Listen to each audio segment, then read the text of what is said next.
વલસાડના વાપીમાં અસામાજિક તત્વોના ગેરકાયદે દબાણ હટાવ્યા હતા। સુલપડ વિસ્તારમાંથી થોડા સમય પહેલા મંગલા શ્રીવાસ્તવ નામની મહિલા દ્વારા નશીલા પદાર્થોનું વેચાણ કરતા વાપી પોલીસ દ્વારા ધરપકડ કરવામાં આવી। આરોપી મહિલા પાસેથી કુલ 10 કિલોથી વધુ ગાંજાનો જથ્થો મળી આવ્યો। સમગ્ર બાબતે પોલીસ દ્વારા તપાસ હાથ ધરાતા મહિલા દ્વારા સરકારી જગ્યા પર દુકાનો બાંધી સમગ્ર નશીલા પદાર્થનો વેપાર ચલાવતા હોવાનું બહાર આવ્યું। જે બાબતને ધ્યાનમાં રાખીને વાપી પોલીસ દ્વારા મહાનગરપાલિકાની સાથે મળી લીગલ ઓર્ડર મેળવી અને તમામ કાર્યવાહી કરી દુકાનોનું ડિમોલિશન કર્યું હતું।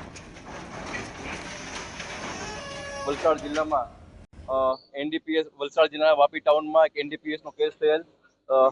મંગળાબેન શ્રીવાસ્તવ 1,80,090 જો મુદ્દામાલ હતો અને એ કેસ આધારે આરોપીએ પોતાની ગાંજાની વેચાણ કરી એમાંથી 2 ગેરકાયદેસર દુકાન ઉભી કરેલ। અંદાજિત કિંમત 5 લાખ જેવી કિંમત છે।